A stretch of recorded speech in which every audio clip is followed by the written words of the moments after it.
Olá, meu nome é Jairo Jorge, eu sou jornalista e apresentador do programa Domínio Público. Aqui em discussão, educação, inovação e o futuro do Rio Grande e do Brasil. No Domínio Público de hoje, em debate, a violência contra a mulher.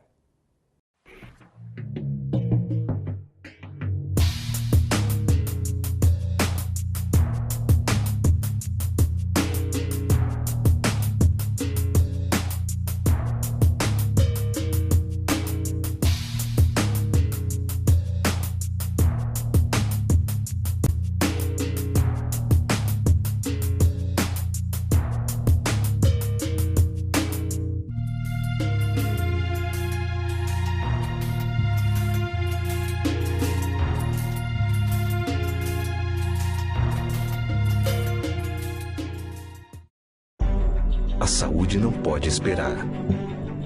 Conheça agora a 5ª edição de um produto que já é referência no país. Chegou o Medplex Eixo Norte.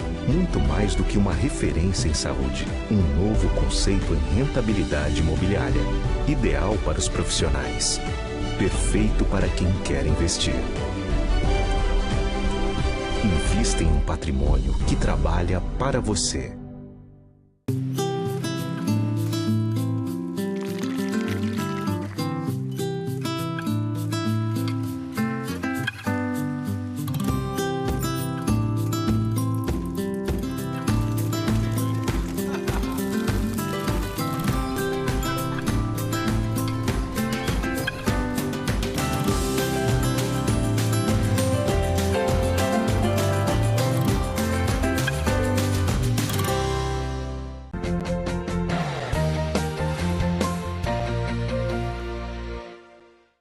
Cinco mulheres são espancadas a cada 2 minutos e ocorre um estupro a cada 11 minutos em nosso país. 54% dos brasileiros conhecem uma mulher que já foi agredida por um parceiro. E o Brasil ocupa a 5ª posição no ranking de países onde acontecem mais assassinatos de mulheres. Na lista de mulheres assassinadas está o nome da vereadora do Rio de Janeiro, Marielle Franco. Feminista, negra, mãe, defensora dos direitos humanos, ela sempre denunciou todas as formas de violência. Um dia antes de ser executada, ao comentar o assassinato de um garoto evangélico por policiais, exatamente quando saía de um culto, ela deixou para todos nós a pergunta: quantos mais vão precisar morrer para que essa guerra acabe? Hoje saí do banho e a luz piscou. Vi na janela uma chuva. Lembrei da TV queimada, mas mal sabia que o Rio de Janeiro chorava. Mais uma mulher assassinada. Não apenas uma mulher, mais uma militante. Marielle movia move e moverá. Hoje sua voz ecoa ainda mais alto enquanto o Rio pensa em chorar. Executada a sangue frio, não mais que de repente, foram 4 tiros em sua mente. Gente, parem de matar a gente. Esse assunto é urgente, Marielle. Presente.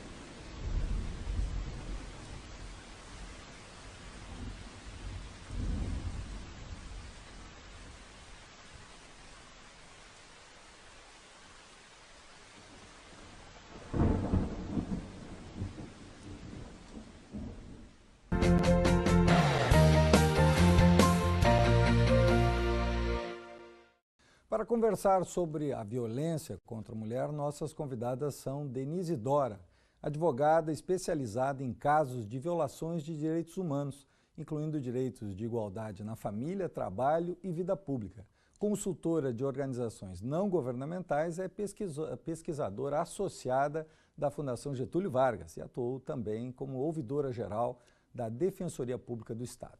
Também a nossa convidada Tatiana Barreira Bastos, delegada de Polícia do Rio Grande do Sul. É titular da primeira delegacia especializada no atendimento à mulher, pós-graduada em Direito Penal pela URGS, docente da Academia da Polícia Civil, do Instituto de Desenvolvimento Cultural e do Verbo Jurídico, também autora de obras sobre a violência doméstica e familiar contra a mulher e também da Lei Maria da Penha. Denise, nós vivemos esse quadro de violência, né? Quantas mortes são necessárias para acabar efetivamente com a violência da mulher? A pergunta é muito difícil. Eu gostaria que não fosse necessário nenhuma a mais, porque a violência contra as mulheres, ela não atinge aquele indivíduo, né? Atinge uma estrutura familiar, comunitária.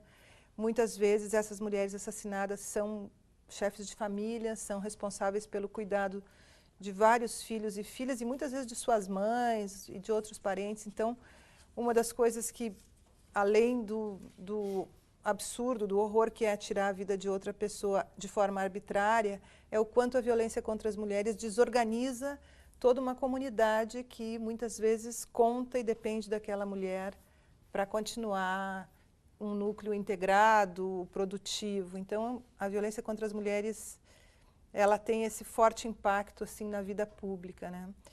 Eu não sei quantas mulheres, mas a gente vê um certo silêncio, quase como uma frieza, né, da maioria dos governantes em pensar mesmo como evitar a próxima morte, né? Muitas ferramentas já foram pensadas, criadas, políticas, a própria Lei Maria da Penha. No entanto, elas são implementadas e adotadas sempre de forma parcimoniosa, aos pouquinhos, como se este não fosse um tema tão urgente. Delegada Tatiana, tu assumiste a delegacia aqui de Porto Alegre em outubro de 2016. E exatamente no final de 2016, a delegacia passou a assumir efetivamente os feminicídios. Um dos grandes problemas hoje no Brasil é a falta de elucidação. Como é que é nesse caso específico, na medida que agora a delegacia especializada tem esse papel?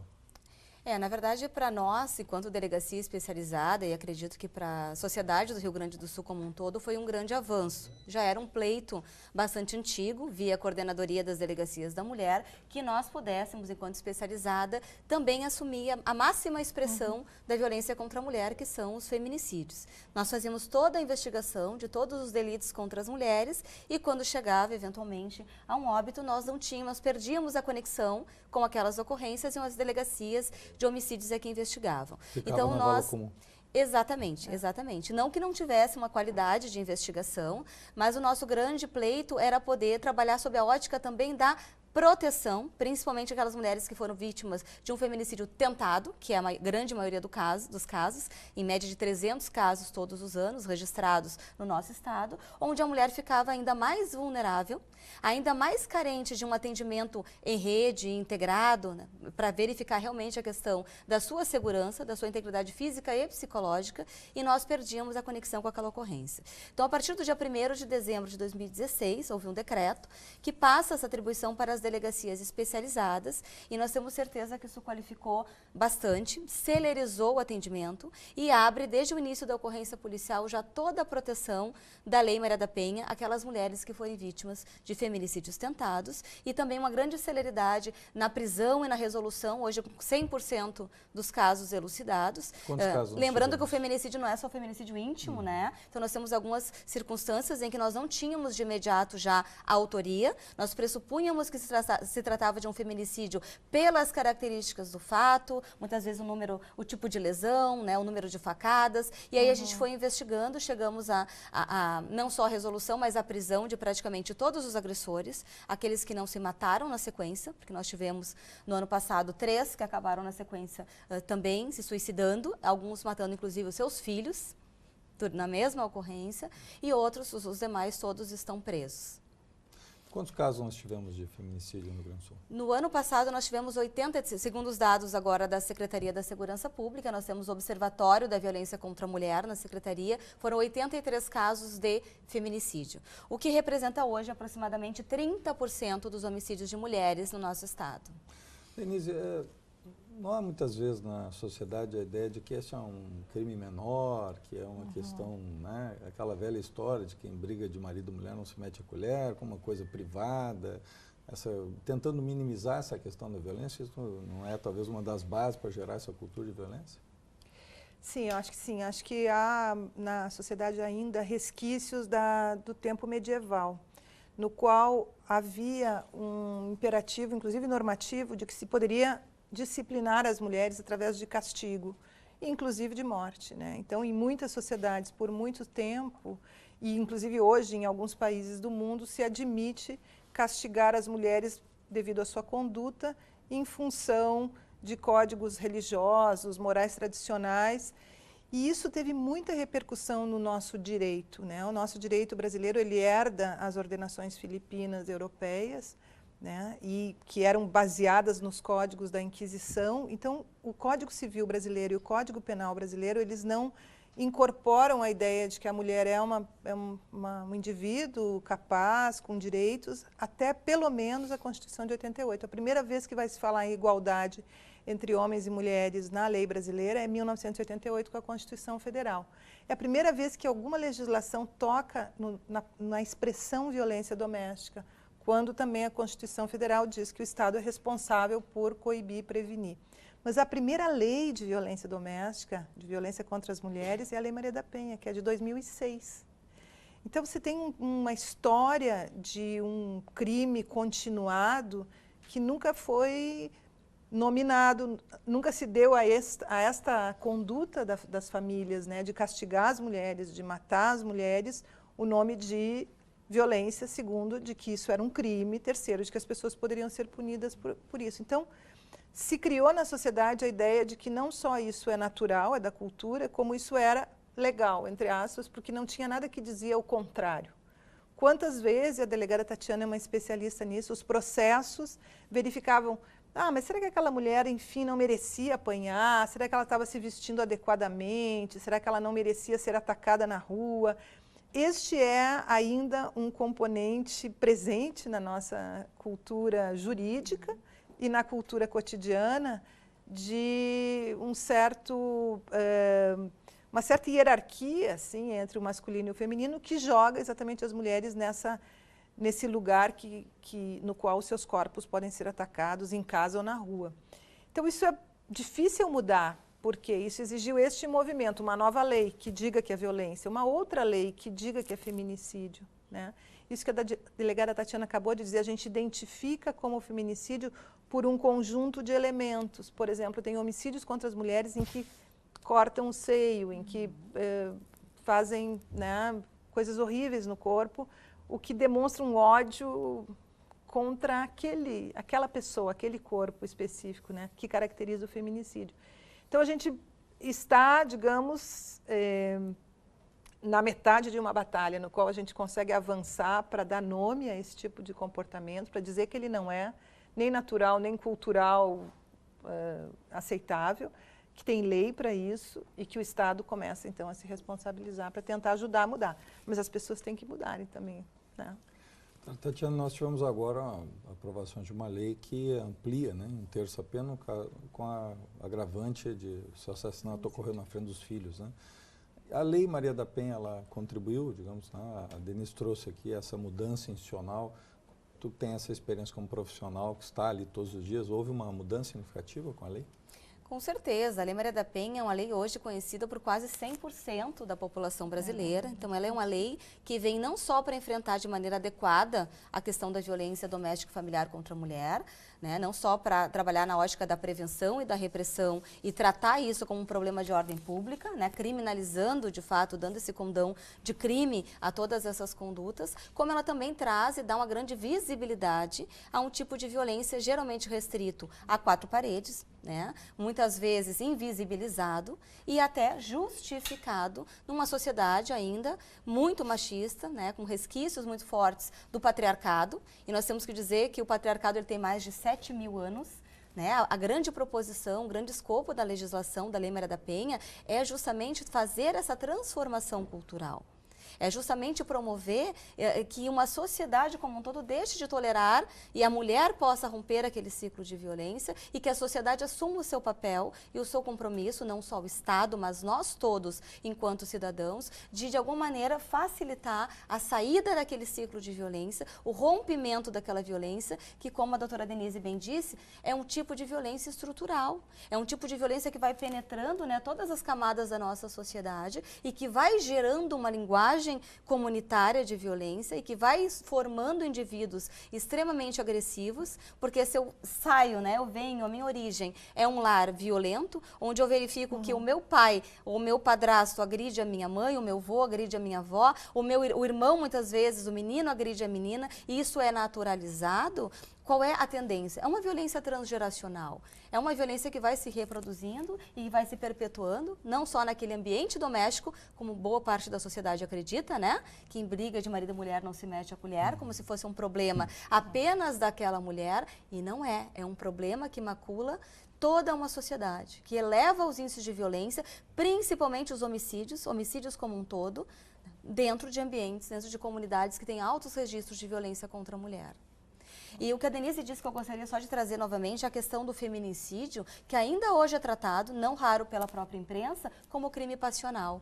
E o feminicídio não é um crime de paixão, ninguém mata por amor, ele é um crime de ódio, ele é um crime que menospreza a condição de mulher, né? Que diminui a mulher pelo simples fato dela ser mulher. Então ele é sim um crime de ódio, ele tem que ser visto e tratado, e por isso o aumento da pena, por isso ele é uma qualificadora, uma nova qualificadora do delito de homicídio, e por isso ele tem que ter toda uma série de protocolos de investigação e de atendimento diferenciados, para que a gente não continue passando essa mensagem de que as mulheres, de alguma maneira, fizeram algo para merecer aquele tipo de crime, aquele tipo de conduta por parte do seu agressor. Denise, há também uma questão de uma segunda morte, né? Porque muitas vezes, quando é uma mulher, sempre tem essas questões. O próprio caso agora da Marielle Franco, né? Daí as fake news de que ela era, né, foi casada, tudo são mentiras, né? Mas aí se mostra também essa questão do preconceito, muitas vezes quando, né, essa questão do passional, né, que disse muito bem aqui a doutora Tatiana, mas isso é a expressão exatamente, né, dessa visão de preconceito, né? No caso da Marielle está bem explícito, né? Se fosse um homem, né, não teria essa colocação. De julgamento moral.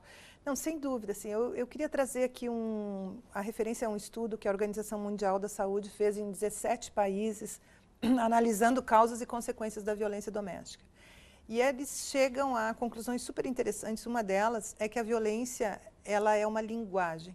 Que assim como a gente aprende em casa a falar português ou a falar sueco, dependendo de onde a gente mora, que esse é um código de relação entre as pessoas que opera também no ambiente violento. Então, a violência ela é incorporada à história das pessoas como parte de uma linguagem. E aí, aquilo que ela aprendeu naquele ambiente familiar, ela vai reproduzindo como assédio no ambiente de trabalho, como briga de trânsito no trânsito, bebe demais em bar e briga.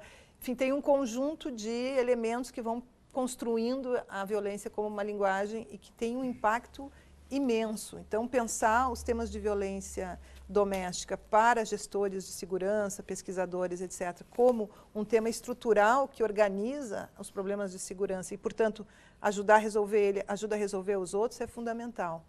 Além disso, a gente tem toda a questão, exatamente pelo que se falou até agora, do nível de preconceito, de como foi incorporado na ordem jurídica e também nas políticas públicas o tema da violência como um tema secundário, como um tema de responsabilidade das mulheres, como se fosse um problema só delas. Há um julgamento moral em todas as mulheres que são assassinadas e ou vítimas de violência doméstica ou sexual. No caso dos crimes sexuais, isso é fortíssimo, assim, a gente analisando vários estudos em que analisam processos, há uma investigação enorme sobre a conduta da vítima, se ela estava de noite, fazem perguntas do tipo, o que a senhora estava fazendo às 11 da noite numa parada de ônibus? Daí a mulher responde, eu estava saindo da faculdade. Né? Mas por que a senhora estava com uma calça tão justa? Não, mas eu estava de jeans, né?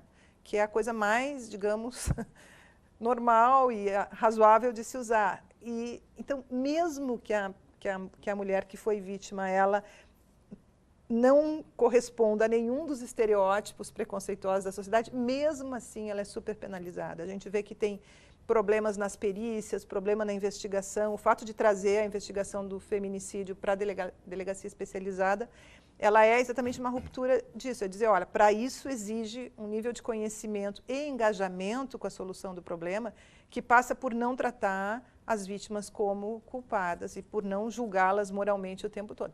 E isso, como você falou, Jair, isso aparece na imprensa, isso vai para a mídia, isso que estão fazendo com a Marielle agora é um absurdo. Há já uma resposta da sociedade para isso, já tem um conjunto de advogadas voluntárias e advogados começando a processar todo mundo que está comentando isso.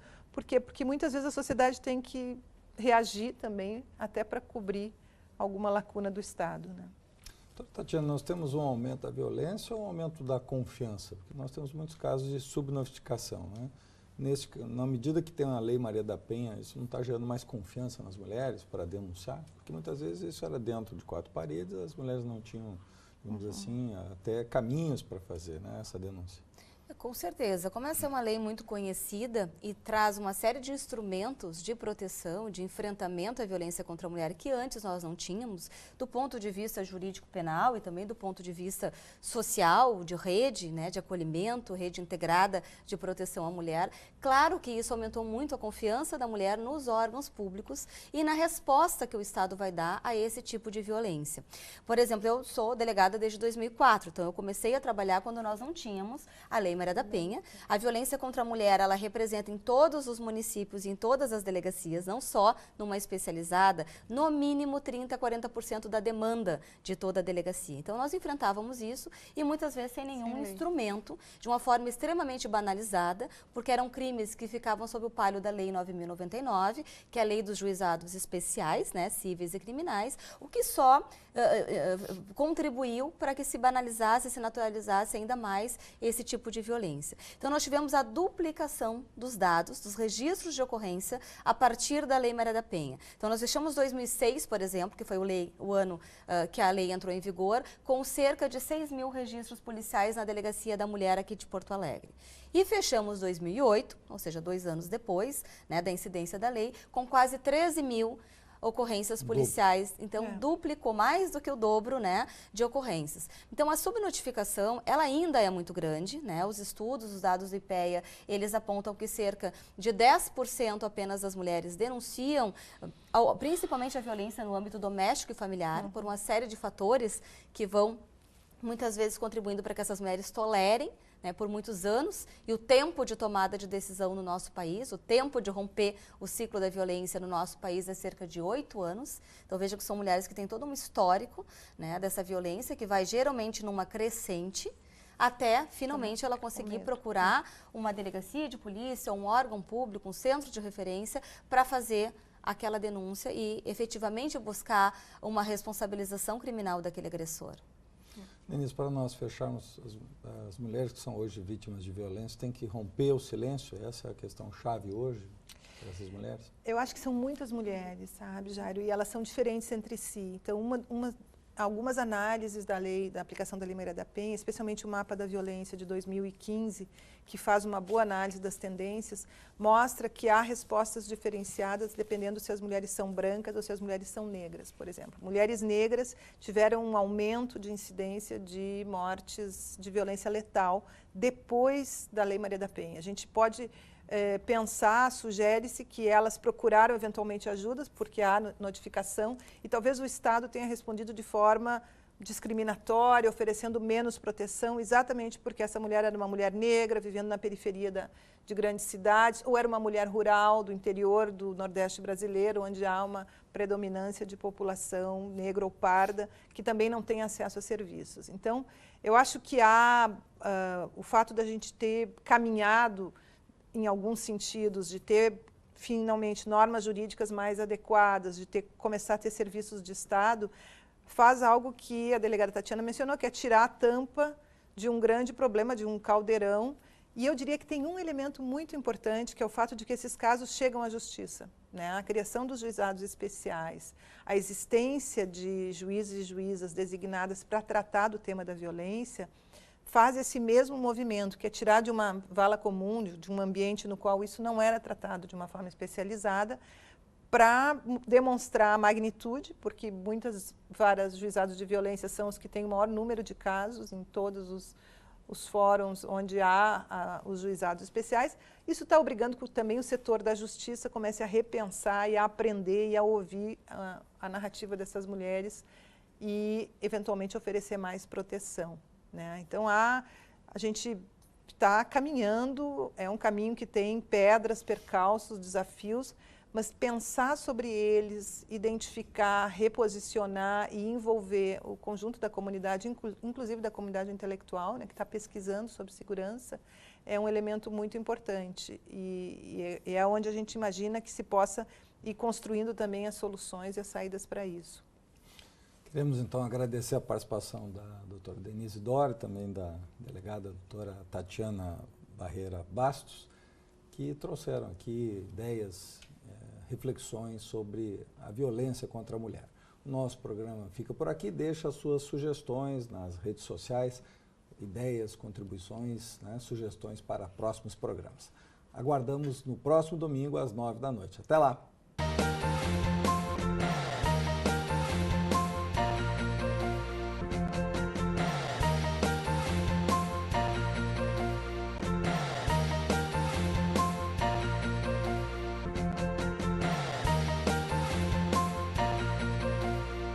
Para nós, auditores fiscais da Receita Estadual do Rio Grande do Sul, a sociedade gaúcha está em primeiro plano. Por isso, trabalhamos para buscar recursos para o Estado investir em saúde, segurança, educação e infraestrutura. Conte sempre conosco. Sindifisco RS, auditores fiscais no combate à crise do Estado.